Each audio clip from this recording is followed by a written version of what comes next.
이 아침 저들에게 주신 하나님의 말씀은 계속해서 마가복음 6장 45절로부터 52절까지의 말씀 보도록 하겠습니다. 예수께서 즉시 제자들을 재촉하사 자기가 무리를 보내는 동안에 배 타고 앞서 건너편 벳세다로 가게 하시고 무리를 작별하신 후에 기도하러 산으로 가시니라. 저물매 배는 바다 가운데 있고 예수께서는 홀로 무태 계시다가 바람이 거스름으로 제자들이 힘겹게 노젓는 것을 보시고 밤 사경쯤에 바다 위로 걸어서 그들에게 오사 지나가려고 하시매 제자들이 그가 바다 위로 걸어오심을 보고 유령인가 하여 소리 지르니 그들이 다 예수를 보고 놀람이라. 이에 예수께서 곧 그들에게 말씀하여 이르시되 안심하라 내니 두려워하지 말라 하시고 배에 올라 그들에게 가시니 바람이 그치는지라. 제자들이 마음에 심히 놀라니 이는 그들이 그 떡 떼시던 일을 깨닫지 못하고 도리어 그 마음이 둔하여졌음이러라. 아멘. 이런 하나님의 말씀입니다. 함께 기도하시겠습니다. 하나님, 오늘도 부족한 종이 주님의 말씀을 들고 단위에 섰나이다. 인간적인 모든 모습들은 주님의 십자가 뒤에 감춰주시고 오늘도 살아계신 하나님의 말씀을 온전히 증거하며 받는 자들의 그 마음속에 참된 감사와 기쁨과 찔림과 결단이 있을 수 있도록 성령으로 인쳐 주시옵소서. 예수님의 이름으로 기도드리옵나이다. 아멘. 네, 오늘날 우리가 팬데믹 상황 속에서 살아가고 있는 데 있어서 가장 필요한 것이 있다면 무엇보다도 안심이 아닌가 그런 생각을 해보게 됩니다. 안심이란 무엇입니까? 모든 걱정을 떨쳐버리고 마음을 편히 가지는 것이 안심이잖아요. 그런 의미에서 주님의 인도하신 가운데 지금 쓰고 있는 그 마스크를 모두 벗어버리고 마음껏 소리 높여 찬양하고 마음껏 기도하고 또 마음껏 함께 모여서 서로 사랑 가운데 교제하는 그런 날이 속히 오기를 간절히 원합니다. 우리 인간은 참으로 연약한지라 신이 아니잖아요.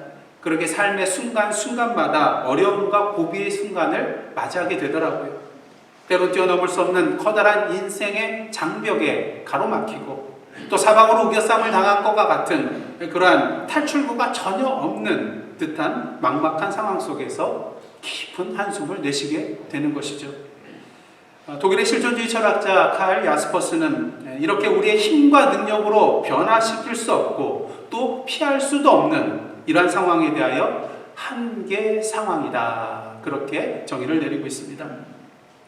이렇게 자신의 힘으로 그 상황을 변화시킬 수도 없고 또 피할 수도 없는 이러한 한계 상황을 만나게 되면 대부분의 사람도 어떻습니까? 두려워하고 낭망하고 좌절하고 또한 심지어 인생을 포기까지 하게 된다는 것이죠. 이제 다른 길은 없다고 생각하기 때문인 것입니다. 하지만 여러분, 정말로 다른 길은 없을까요? 정말로 피할 길이 없을까요? 정말로 이 상황을 변화시킬 수 있는 가능성이 없는 것일까요? 그렇지 않습니다. 아무리 동서남북이 막혔다 할지라도 고개를 들면 활짝 열려있는 하늘문을 볼 수 있기 때문인 것입니다. 길이 없는 것이 아니라 길을 찾지 못한 것 뿐이라는 것이죠. 오늘 본문을 보시면 예수님의 제자들이 한계 상황에 다다른 것을 보게 됩니다. 지난주 저희들은 어떤 사건을 다루었죠? 네, 물고기 2마리와 보리떡 5개로 5,000명, 장정만 5,000명을 먹이시는 기적의 사건을 함께 나누었습니다. 근데 중요한 사실은 예수께서 이러한 기적을 베풀어 주신 것이 단지 그저 배고픈 자들을 먹이기 위함 뿐만 아니라 궁극적으로는 이 기적을 통하여서 자신이 누구신가를 이 무리들에게 분명히 보여주시기 위함이었다는 것 우리는 분명히 알고 있습니다. 부족함과 고갈함이 없는 영원한 생명을 주실 수 있는 분이 바로 자신이라는 것을 이 무리들로 하여금 깨닫게 하기 위해서였던 것이죠. 특히 어떻습니까? 예수께서 보리떡 5개를 가지고 어떻습니까? 하늘을 우러러 축사하시고 그것들을 제자들에게 나눠주면서 무리들에게 나눠주라 그렇게 말씀하시는 장면, 여러분 어떤 장면과 오버랩이 되나요? 어떤 장면이 머릿속에 떠오르시나요? 저는 예수께서 이 보리떡 5개를 가지고 축사하시고 제자들에게 사람들에게 나눠주라 말씀하시는 이 장면 속에서 예수님의 마지막 만찬의 모습이 떠오르게 되었습니다. 앞으로 우리의 죄사함과 영원한 생명을 위하여 자신의 몸을 십자가에 내어주실 예수 그리스도의 십자가의 사건을 미리 보여주는 예표가 바로 이 오병이어의 기적의 사건이었다는 것이죠. 그렇다면 당시 무리들은, 또한 예수님의 제자들은 이 오병이어의 기적의 사건을 통하여 예수께서 과연 누구신가 발견하게 되었을까요? 오늘 본문을 보시면 오병이어의 기적을 베푸신 이후에 예수께서 제자들을 재촉하여서 배를 타고 건너편으로 가라고 말씀하십니다. 아마 무리들이 막 몰려들었던 것 같아요. 그래서 그들을 가로막으면서 얘들아, 너희는 빨리 배 타고 저쪽 건너편으로 가라. 그리고 예수께서는 그 후에 이 무리들과 작별을 하시고 홀로 무태 남아 계시는 것을 보게 됩니다. 기도하러 산에 올라가셨다는 것을 우리는 요한복음의 말씀을 통해서 알 수가 있어요. 그렇다면 예수께서 왜 재촉해서 이 제자들을 갈릴리 바다 건너편으로 가게 하셨을까? 동일한 사건이 나오는 요한복음 6장을 보시면요, 그 이유를 알 수가 있는데, 무리들이 예수께서 이러한 오병이어의 기적의 사건을 행하시자 억지로 예수님을 잡아 뭘 삼으려고 합니까? 예수를 자신들의 왕으로 삼고자 한다는 것을 예수께서 미리 간파하셨어요. 여러분, 예수께서 서야 할 자리가 이 무리들의 왕의 자리입니까? 물론 예수께서는 이 땅에 왕으로 오셨어요. 하지만 단지 이스라엘의 왕으로 서기 위하여 이 땅에 오신 것이 아니었습니다. 그러기에 예수께서는 이 자리를 피하셔야만 했다는 것이죠. 그러기에 예수님이 제자들을 재촉하여서 바다 건너편으로 먼저 보내시게 된 것입니다. 왜냐하면 제자들이 이 무리들과 같이 잘못된 열광 속에 사로잡힐 그런 염려가 있었기 때문인 것이죠. 여러분 어떻습니까? 만일 제자들이 이 열광하는 무리들 앞에서 예수님을 왕으로 삼고자 하는 이 무리들 앞에 지금 서 있는다면 그들의 마음속에 어떠한 마음이 들까요? 그렇지, 우리 예수님이 이제 한 건 하셨구나. 예수님이 우리의 왕이 되시겠구나. 만약에 왕이 되신다면 우리도 한 자리 하겠지. 이러한 마음을 품을 수 있게 된다는 것입니다. 그러기에 이러한 잘못된 생각을 품지 않게 하기 위하여서 제자들을 재촉해서 보내셨다는 것이에요. 그리고 사실 어쩌면요, 계속해서 복음서에 등장하는 내용이 무엇입니까? 제자들도 사실은 이 무리들과 별반 차이가 없었다는 거예요. 예수께서는 십자가에 달리시기 위해 예루살렘으로 가는 동안에 제자들이 계속해서 누가 크냐고 싸우잖아요. 왜? 예수께서 왕위에 오르실 때 누가 우편에, 누가 좌편에 앉을까? 그것이 마음속에 가득했기 때문인 것입니다. 하지만 그 길은 예수께서 원하시는 길이 아니었다는 것이죠.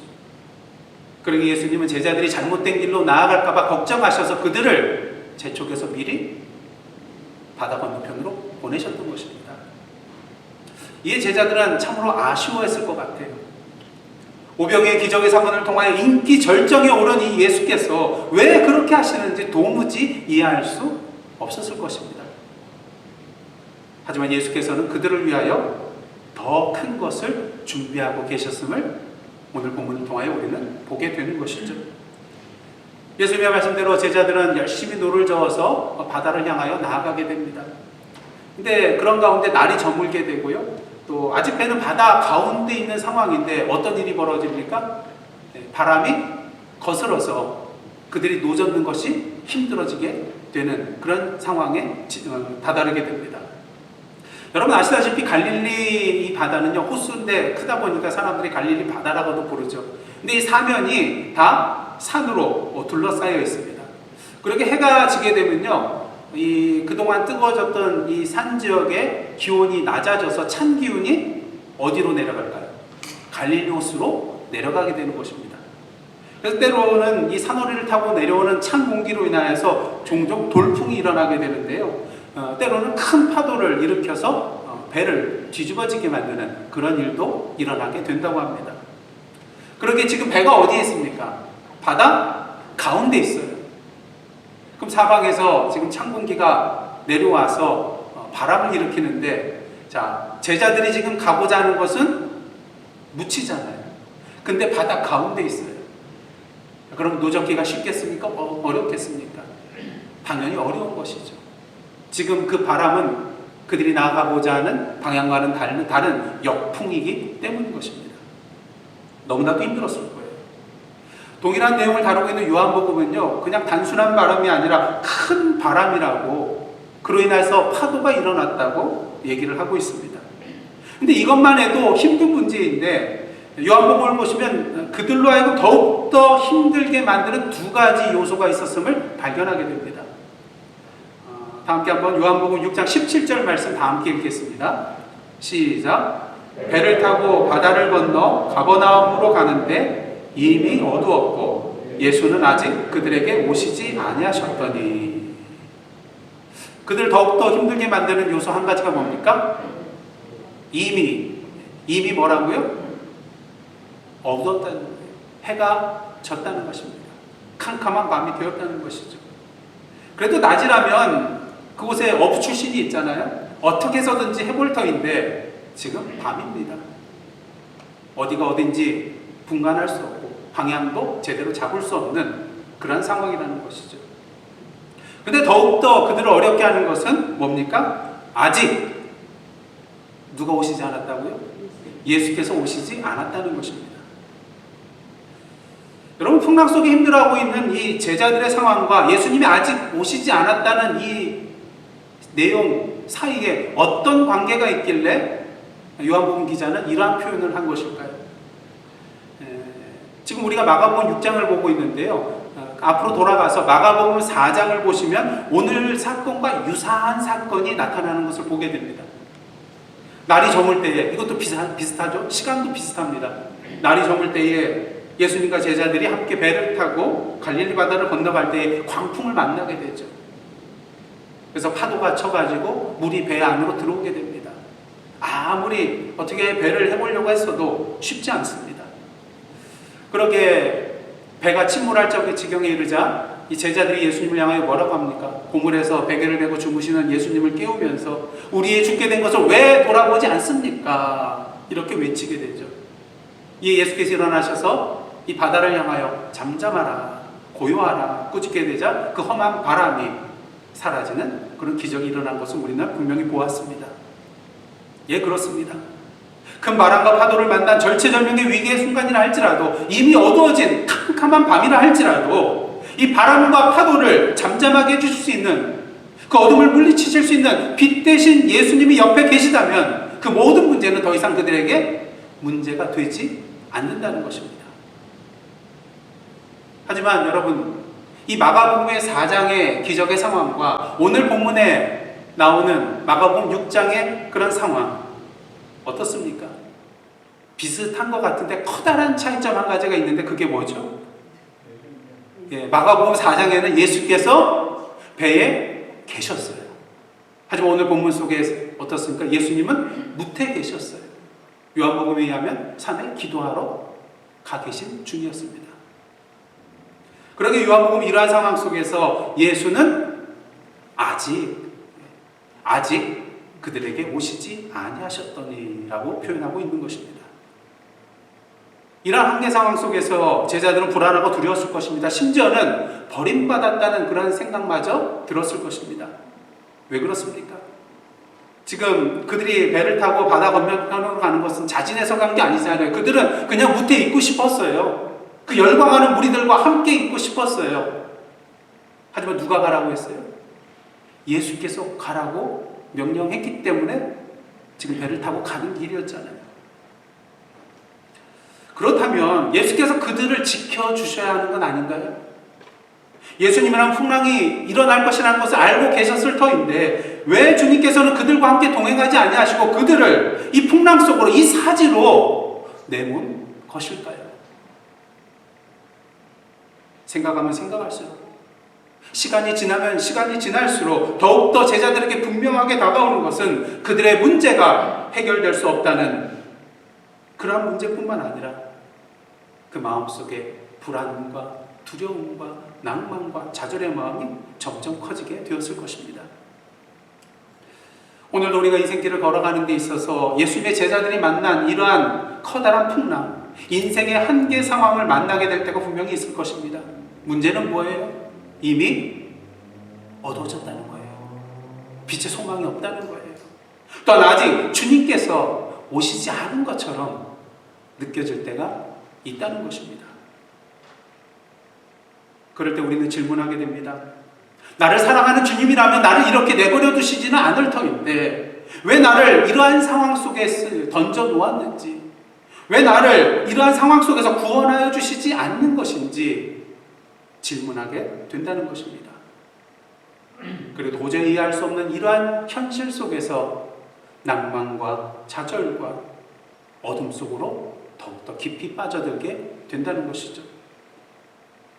하지만 여러분, 결코 두려워하거나 낭망하거나 좌절하지 마시기를 원합니다. 포기하지 마시기를 원합니다. 왜냐하면 이 절망과 두려움과 이 낭망의 한계 상황이 우리의 인생의 마지막이 아니기 때문인 것이죠. 오늘 본문을 보시면 예수께서 제자들이 바다 가운데 힘겹게 노젓는 것을 보시고 밤 4경쯤에, 오늘날의 시간으로 환산하면 새벽 3시에서 6시 사이입니다. 만약 예수님께서 3시에 오셨다 할지라도 그 새벽 3시까지 얼마나 제자들이 힘들었을까? 얼마나 두려웠을까? 그런데 이 4경쯤에 예수께서 바다 위를 걸어서 그들에게 다가오시는 거예요. 이에 제자들은 두려워합니다. 왜요? 유령인 줄 알았거든요. 여러분, 어려운 가운데 주여 제발 나와 함께 동행하여 주옵소서, 제발 내 앞에 좀 나타나 주십시오. 근데 예수님이 딱 나타났을 때 놀라면 믿음이 없는 것이죠. 제자들이 놀랄 수밖에 없었어요. 이 풍랑 속에서 누가 걸어오고 있거든요. 유령이 아니라면 누가 그렇게 할 수 있겠습니까?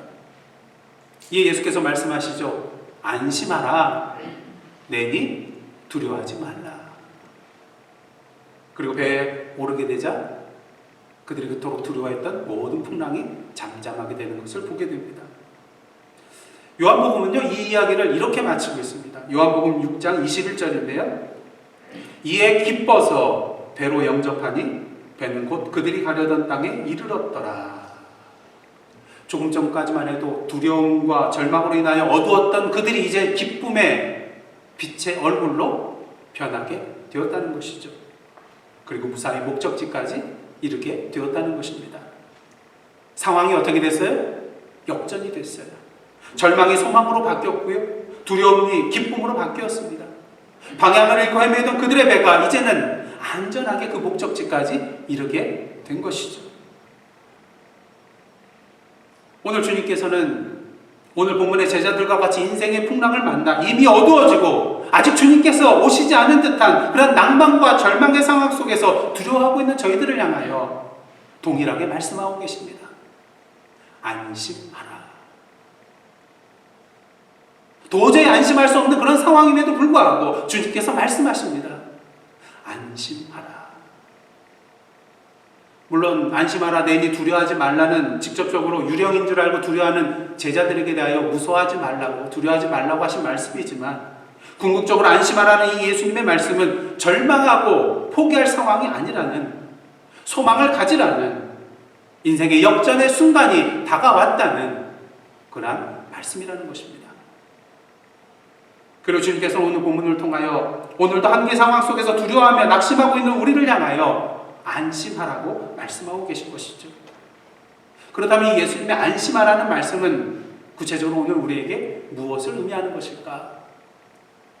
첫째로 예수님의 안심하라는 말씀은요, 내가 너희를 보고 있다는 말씀인 것입니다. 오늘 보면 48절 말씀 보시겠습니다. 바람이 거스름으로 제자들이 힘겹게 노젓는 것을 보시고 밤 4경쯤에 바다 위로 걸어서 그들에게 오사 지나가려고 하시네.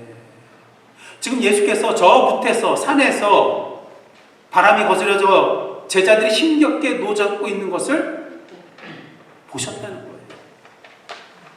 다시 말해서 예수님은 제자들이 지금 어떠한 위험에 처해져 있는지, 그들의 상황이 어떠한지, 그들의 문제가 무엇인지 잘 알고 계셨다는 것입니다. 성도 여러분, 여러분의 인생 가운데 인생의 풍랑이 일어나고 있습니까? 그것이 건강의 문제인가요? 재정의 문제인가요? 직장의 문제인가요? 지혜의 문제인가요? 인간관계의 문제인가요? 자녀의 문제인가요? 교회의 문제인가요? 그 상황이 이미 어두웠고 아직 예수께서 오시지 않은 버려둠을 당한 것과 같은 그러한 상황이신가요? 결코 낭만하거나 두려워하지 마시기를 원합니다. 왜냐하면 오늘도 주님께서는 우리가 우리의 삶의 현장 속에서 괴롭게 힘들게 노젓고 있다는 것을 보고 계신 분이기 때문인 것입니다. 우리의 처한 상황을 누구보다도 잘 아시는, 어쩌면 우리 자신보다도 우리의 상황을 잘 아시는 분이 바로 주님이시기 때문인 것입니다. 시편 139편 1절과 2절을 보시면 다윗이 하나님에 대하여 이렇게 고백을 하고 있습니다. 여호와여, 주께서 나를 살펴보셨으므로 나를 아시나이다. 주께서 내가 앉고 일어섬을 아시고 멀리서도 나의 생각을 밝히 아시오며. 주님은 다 알고 계신다는 거예요. 여러분, 여러분들의 살아갈 때 아주 힘들고 어떤 고난이 닥쳐왔을 때 어떻습니까? 여러분들의 상황을 알고 이해해주는 사람이 있다는 것 그 자체로 힘이 될 때가 있잖아요. 지금 올림픽이 벌어지고 있는데 지금 뭐 일본은 무관중으로 경기를 치르고 있지만 보통 어떻습니까? 이런 스포츠 경기가 일어날 때 홈그라운드의 이점이라는 게 있어요. 그게 뭡니까? 자신의 홈관중이 와서 경기를 치르기 때문에 또 익숙한 장소잖아요. 그렇기 때문에 어드밴티지가 있다는 거예요. 한번 생각을 해보시기 바랍니다. 여러분이 누군가와 그런 스포츠 경기를 이루고 하고 있는데 내가 아는 모든 사람들, 우리 예사라는 성교의 모든 성도들이 와가지고 저를 응원하고 있다, 나를 응원하고 있다 생각을 해보십시오. 어떻습니까? 없던 힘이 막 생겨나게 되는 거예요. 전에도 한번 말씀드렸는데 저에게는 2살 위인 형님이 한 분 계셨어요. 아주 어렸을 때인데요. 저희 아버지는 목사님이셨는데 저희 동네 교회가 조금 위에 있어서 계단으로 한 뭐 20계단 이상 이렇게 길보다는 좀 올라가 있었습니다. 근데 저희 형님이요, 그 교회 앞에 사는, 앞집에 사는 여자아이가 있었는데 점이라는 아이인데 맨날 그 여자한테 맞고 들어온 거예요. 친구인데. 그래서 저희 아버지가 이럴 수가 있냐. 그래서 그 저희 집에 계신 이모님한테 부탁을 했어요. 얘한테 좀 어떻게 싸우는지 좀 가르쳐 주라고. 그래서 가르쳐 줬어요. 그러다 어느 날 저희 형님이 이 점이를 내가 해보겠다고 나가겠다고 말을 하는 거예요. 그래서 저희 아버지가 어떻습니까? 궁금하잖아요. 여러분들도 궁금하시죠? 그래서 이제 뒤를 쫓아가서 아까 교회가 좀 더 축대 위에 있다 그랬잖아요. 그래서 그 위에서 아버지가 이제 어떻게 하나 보러 가는 거예요. 저희 형님이 이제 가서 문을 딱 두들기면 점이야 놀자 이렇게 이제 힘차게 외쳤어요. 이제 나오면 어떻게 될 것인가. 근데 저희 형님이 뭔가 이상했든지 이렇게 고개를 싹 들쳐갔다는 거예요. 그때 누가 보고 있어요? 아빠가 보고 있는 거예요. 저희 아버지는 뭐 보이지 않게 하려고 숨었지만 저희 형님은 분명히 봤다는 거예요. 자, 어떻겠습니까? 점이가 나오자마자 펀치를 하나 탁 날렸대요. 그래서 점이가 막 울고 들어가는 거예요, 집으로. 그러니까 저희 형님이 신나가지고 막 달려오면서 저희 아버지한테 와가지고 아빠 내가 점이를 이겼어요 막 좋아하는 거예요. 자, 저희 아버지가 함께 기뻐했을까요? 마음으로는 기뻤는데 목사가 이거에 대해서 기뻐하면 되겠어요? 그러니까 얘야 친구하고 사이좋게 지내야지 친구를 때리면 어떻게 하겠느냐 그렇게 그런 일화가 있습니다. 여러분, 결코 이 시간 제가 자신을 괴롭히거나 미워하는 사람에게 펀치를 먼저 날려서 상대를 압도하라, 압제하라는 그런 말씀을 드리고자 하는 것은 아닙니다. 만약 그렇게 하면 잡혀가죠. 어디로 잡혀가게 됩니다. 여러분, 혹시 한계 상황에 계십니까? 나를 사랑한다고 믿는 주님께서 나를 버렸다는, 나를 돌아보지 않는다는 그러한 생각이 들고 계십니까? 그럼에도 불구하고 주님께서는 우리를 그대로 내버려 두시는 분이 아니라는 것을, 오늘도 우리를 지켜보시는 분이라는 것을, 함께 아파하시고 우리의 그 모든 아픔과 고난과 두려움을 다 알고 계신 분이라는 것을 분명히 아시기를 원합니다. 여러분, 울던 아이가 엄마 품에 자신의 문제가 해결되지 않은 채 이렇게 안겨서 있음에도 불구하고, 문제가 해결되지 않았음에도 불구하고 엄마 품에 안겨서 울 때에 그 울음을 결국 그치게 됩니다. 그 이유가 무엇일까요? 자신의 문제가 다 해결돼서요? 아니잖아요.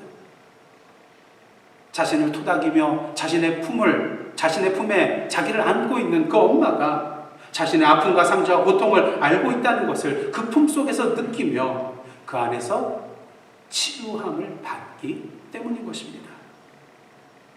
여러분, 세상 사람들이, 내 주위의 친구들이, 우리 교회 성도들이 어떨 때는 이 하목사가 여러분의 상황과 처지를 몰라줄 수 있습니다. 심지어 여러분의 가족 또한 여러분의 상황과 처지를 몰라줄 수 있습니다. 하지만 분명한 사실은 무엇입니까? 우리가 낙심하거나 절망하지 말아야 될 이유는 졸지도 아니하시고 주무시지도 아니하시는 그 주님께서 오늘도 우리를 지켜봐주고 계시고 우리의 그 마음의 중심, 그 아픔과 고난과 상처를 다 알고 계신다는 것입니다. 아멘. 그러면 우리를 향하여 내가 너를 안다. 다른 사람을 몰라도, 네 남편이 너를 모른다 할지라도, 네 자녀들이 너를 모른다 할지라도 나는 너를 안다 라고 말씀하신다는 것입니다. 바라기는 오늘도 이러한 주님의 보고 계심과 알아주심에 대하여 큰 위로를 받으시고 다시 한번 힘을 내시는 저와 여러분의 모습이 되기를 원합니다. 그 다음 둘째로 예수님의 안심하라는 말씀은요, 내가 너희와 함께 있다라는 말씀인 것입니다. 오늘 보면 48절을 보시면 예수께서 거스르는 바람으로 인하여 힘겹게 노젓고 있는 제자들을 그냥 내버려 두시지 아니하시고 밤 4경에 무리를 걸어서 그들에게 오십니다. 예수께서 배 위에 오르자 그 바람이 멈추게 되죠. 모든 문제가 다 해결된 것입니다. 근데 한번 생각해 보십시오. 예수님이 저 못해서 그들이 고난받는 것을 보셨다면 그냥 기적 베풀어서 굳이 거기까지 가시지 않아도 되는 거예요. 그냥 거기서도 바람을 잔잔하게 만드실 수 있는 분이 바로 예수님이십니다. 그런데 굳이 왜 제자들의 배에게까지 무리를 걸어서 오셨을까? 자신이 무리를 걸을 수 있다는 능력을 자랑하기 위해서요? 아니잖아요. 가장 큰 이유는 바로 그만큼 제자들을 사랑하셨기 때문인 것입니다. 만약 여러분의 사랑하는 배우자나 자녀가 사고를 당했다는 소식을 듣게 된다면 여러분 어떻게 하시겠습니까? 그냥 전화만 붙들고 계실 거예요? 아니요. 거기가 어딘지 수소문하여 찾아갈 것입니다. 왜? 사랑하니까요. 예수께서 친히 육신의 몸을 입으시고 이 땅에 오신 이유가 무엇입니까? 그 이유가 하나밖에 없어요. 우리를 사랑하시기 때문인 것입니다. 우리를 그냥 내버려두면 우리의 죄로 말미암아 다 멸망받을 수 없는 그러한 절체절명의 위기 순간이 있기 때문에 그냥 내버려둘 수 없었던 것이죠. 그렇게 육신의 몸을 입고 그 하늘의 자리를 비우시고 이 땅에 내려오셨던 것입니다. 그렇게 이 예수님의 이름이 뭐예요? 임마누엘인 것입니다. 임마누엘은 하나님이 우리와 함께 하신다는 의미인 것이죠. 그렇다면 지금은 어떻습니까? 마태복음 28장을 보시면 예수께서 승천하시기에 앞서서 제자들에게 분명히 약속해 주셨습니다. 세상 끝날까지 내가 너희와 항상 함께 하겠다고. 근데 승천하시면서 그 말씀을 하셨어요. 그럼 어떻게 함께 하시겠다는 것입니까? 무엇을 통해요? 성령의 임재를 통하여 함께 하시겠다는 것입니다.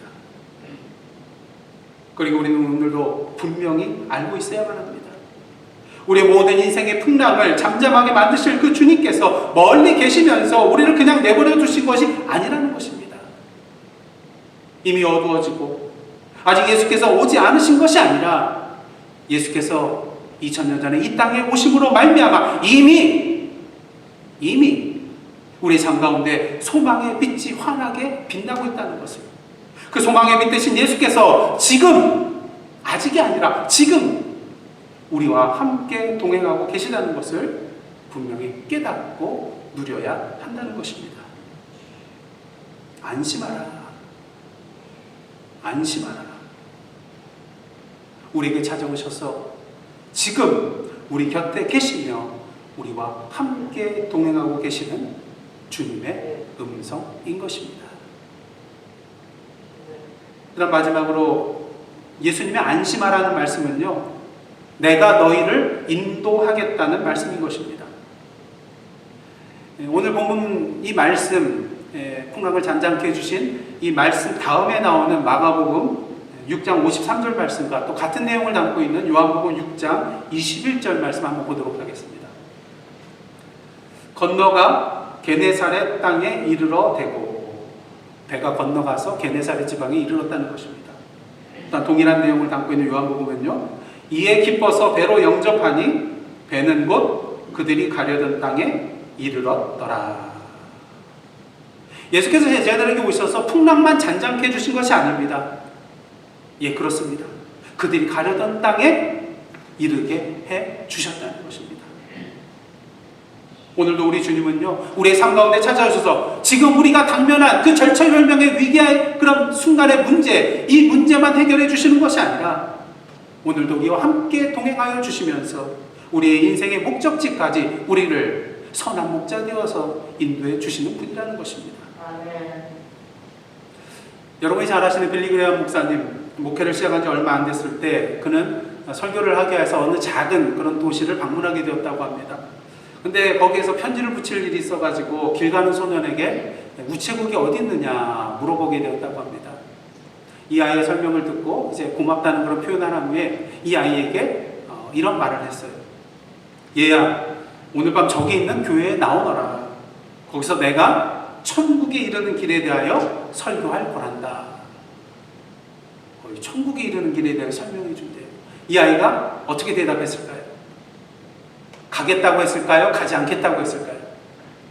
당연히 가겠다고 하면은 제가 이 얘기를 안 하겠죠. 뭐라고 했냐면요, 안 갈 거예요. 그 이유가 무엇인가? 이 아이의 말을 들어보십시오. 아저씨는 우체국으로 가는 길도 모르잖아요.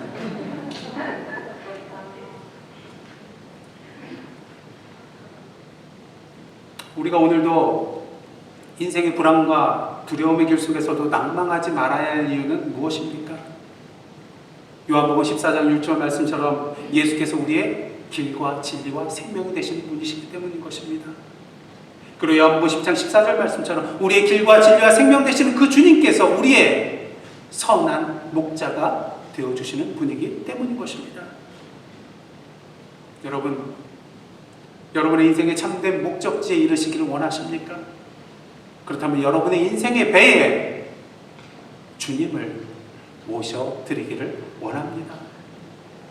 비록 우리 인생길에 거친 풍랑이 일어난다 할지라도, 이미 어두워져서 소망이 없는 것처럼 보인다 할지라도, 아직 예수께서 오시지 않은 것처럼 느껴진다 할지라도, 두려움 가운데 낭망할 수밖에 없는 한계 상황에 도달한다 할지라도, 비록 우리의 육신의 눈으로는 볼 수 없지만 성령 안에서 믿음의 눈을 활짝 뜨고 우리 앞에 서 계신 그 주님의 손을 굳게 붙잡는 저와 여러분의 삶이 되시기를 원합니다. 그럴 때 우리 앞에 계신 그 능력의 주님의 손이 우리 모든 인생의 풍랑을 잠잠하게 해주실 뿐만 아니라 오늘도 우리를 우리의 인생의 참된 목적지로 인도해 주실 것입니다. 물론 그 가는 길에 또 다른 풍랑, 또 다른 한계 상황이 우리의 인생의 앞길을 가로막을 수 있을 것입니다. 하지만 그때도 두려워하지 말고 안심하시기를 원합니다. 풍랑에 있는 이 바다가 우리 눈에는 두려움과 낭만과 좌절의 장소로 보이지만 예수님의 눈에는 어떤 장소입니까? 은혜와 능력과 구원의 장소이기 때문인 것입니다. 우리 인간적인 눈으로 우리의 삶의 현장을 바라보지 마시고 저 높이 계신 주님의 시선으로 우리의 삶의 현장을 바라보시면 놀라운 역전의 기적이 일어나게 될 것입니다. 그러기에 오늘 예수님의 이 안심하라는 말씀은요, 우리를 향한 부탁이나 우리가 선택할 수 있는 권한이 우리에게 있는 선택 사항이 아닌 것입니다. 오늘 예수님의 이 안심하라는 말씀은 명령형입니다. 우리가 반드시 따라야 할 명령이라는 것이죠. 어떤 상황이 되었어요. 용기를 내라는 것입니다. 담대하라는 것입니다. 두려워하지 말라는 것입니다. 왜요? 오늘도 주님께서 우리를 보고 계시고 알고 계시며 우리와 함께 하시며 우리를 인생의 목적지로 인도해 주실 것이기 때문인 것입니다. 시편 107편 23절로부터 30절까지의 말씀, 제가 천천히 봉독해 드릴 때 이 말씀 잘 묵상하시기를 원합니다. 배들을 바다에 띄우며 큰 물에서 일을 하는 자는 여호와께서 행하신 일들과 그의 기이한 일들을 깊은 바다에서 보나니 여호와께서 명령하신즉 광풍이 일어나 바다 물기를 일으키는도다. 그들이 하늘로 솟구쳤다가 깊은 곳으로 내려가나니 그 위험 때문에 그들의 영혼이 녹는도다. 그들이 이리저리 구르며 취한 자같이 비틀거리니 그들의 모든 지각이 혼돈 속에 빠지는도다. 이에 그들이 그들의 고통 때문에 여호와께 부르짖으매 그가 그들의 고통에서 그를 인도하여 내시고 광풍을 고요하게 하사 물결도 잔잔하게 하시는도다. 그들이 평온함으로 말미암아 기뻐하는 중에 여호와께서 그들이 바라는 항구로 인도하시는도다. 그들이 평온함으로 말미암아 기뻐하는 중에 여호와께서 그들이 바라는 항구로 인도하시는도다. 기도하시겠습니다. 하나님, 오늘도 우리 인생의 바다의 항해길에서 거친 풍랑을 만난다고 할지라도 주님의 안심하라는 그 명령에 우리를 보고 계시고 우리와 함께 하시며 우리를 인생의 참된 목적지까지 인도하여 주실 그 주님을 믿음으로 붙잡고 우리 한계 상황을 뛰어넘어 우리의 바라는 항구까지 나아가는 저희들의 삶, 그리고 주님의 몸된 이 예산 선교교회 되게 하여 주옵소서. 예수님의 이름으로 기도드리옵나이다. 아멘.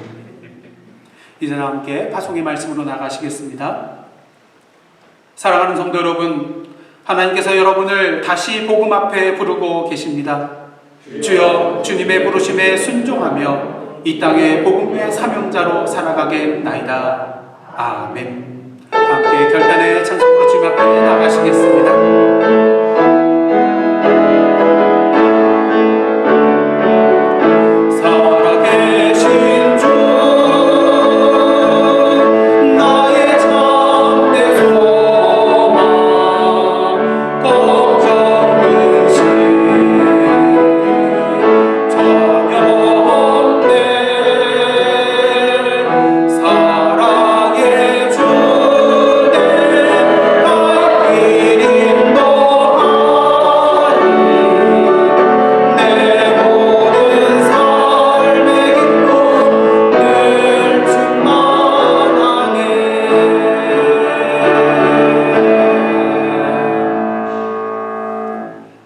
이제는 우리 구주 예수 그리스도의 은혜와 하나님 아버지의 크신 사랑과 성령님의 감동감화 교제케 하시는 역사가 오늘도 우리를 향하여 안심하라고 말씀하시는 주님 앞에 우리의 인생의 풍랑의 문제를 해결받고 주님의 인도하심대로 순종하며 살아가기로 결단하며 나아가는 하나님의 백성들과 그 삶의 현장 위에 나라와 민족과 이 미국 땅과 선교지와 온 세계 위에 이제로부터 영원토록 함께 계시옵기를 간절히 축원하옵나이다. 아멘.